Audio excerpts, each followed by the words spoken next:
ISIS Islamic state Iraq and the Syria, یہ کون لوگ تھے، یہ کیسے ڈیولپ ہوئے، یہ کن کن کنٹری پہ اپنی اجارہ داری قائم رکھتے تھے، ان کو بنانے والے کون تھے، ان کو فنڈنگ کرنے والے کون تھے، مڈل ایسٹ کے جو امیر ترین ممالک ہیں UAE، سعودیہ، قطر، کویت، ان کا رول کیا تھا، پاکستان میں نے اپنا رول کیسے پلے کیا، یہ موٹیوز کیا رکھتے تھے، ان کے مقاصد کیا تھے، ان کے گولز کیا تھے، سب کچھ جان سکیں گے آج کی ہماری اس ویڈیو میں۔ تو ویڈیو سٹارٹ کرنے سے پہلے آپ سے گزارش ہے ہمیشہ کی طرح ہمارے چینل کو سبسکرائب کیجئے گا، لائک کیجئے گا اور شیئر کیجئے گا تاکہ ہماری حوصلہ افزائی ہو سکے۔ بسم اللہ الرحمن الرحیم، welcome guys to my channel UK explore with Waqar. آج کی ویڈیو کا ٹاپک آپ کے سامنے رکھ دیا ہے ISIS، یہ کون لوگ تھے، ان کے مقاصد کیا تھے، یہ کیسے ڈیولپ ہوئے،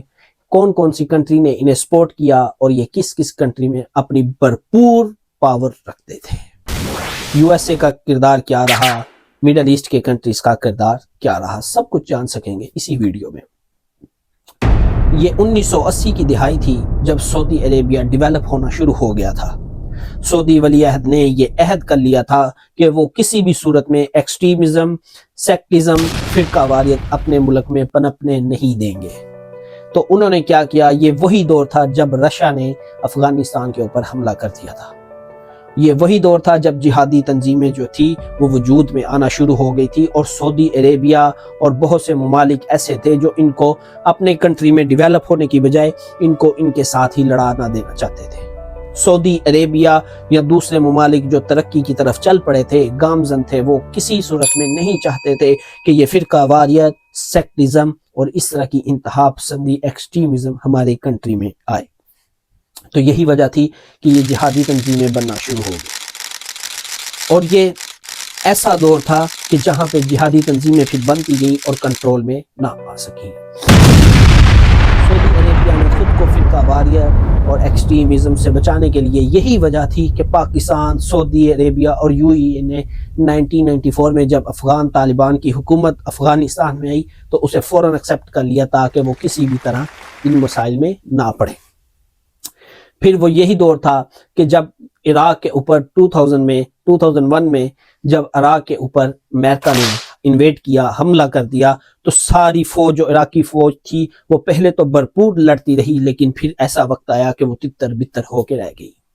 اس کی مین وجہ یہ تھی کہ افغانستان کے جو عراق کے صدر تھے صدام حسین، ان کو پکڑ لیا گیا تھا، اریسٹ کرنے کے بعد سزائے موت دے دی، جس کی وجہ سے عراق سارا جو تھا وہ ٹوٹ گیا۔ عراقی آرمی کسی بھی صورت میں کسی کے ساتھ لڑنے کو تیار نہیں تھی، ایون کہ وہ نہ امریکہ کے ساتھ لڑ رہی تھی، نہ اپنے کنٹری کے جو انتہا پسند تھے ان کے ساتھ لڑ رہی تھی۔ یہ وہی دن تھے کہ جب ISIS جو تھی وہ ایک مضبوط گروہ بن کے عراق میں، یہ ایسی تنظیم تھی جس نے آدھے سے زیادہ عراق کے اوپر اپنا قبضہ جما لیا تھا۔ ادھر سیریا میں کیونکہ امریکہ اور USA، امریکہ جیسے کنٹریز ان کو بشار الاسد کو سپورٹ کر رہے تھے، تو کیا ہوا کہ رشیا اور ایران مل کے ایکسٹریمزم کو سپورٹ کر رہے تھے، وہ ISI کو سپورٹ کر رہے تھے۔ یوں عراق اور سیریا جو تھی ان کے دونوں کی مین گڑھ بن گئی یہ دو کنٹریز۔ وہاں پہ اب کیا تھا کہ 2011 میں 2011 میں جو تھا ٹرکی اور سعودی عربیہ یہ فنڈ ایڈ کرنے والے زیادہ بڑے ممالک میں سے تھے۔ 2013 اور 14 میں جب ہیلری کلنٹن وزیر خارجہ تھی، فارن منسٹر تھی USA کی، انہوں نے رپورٹ کیا کہ 9/11 میں جو 9/11 2001 میں ہوا اس میں سب سے زیادہ فنڈنگ کرنے والے یہی کنٹریز تھے۔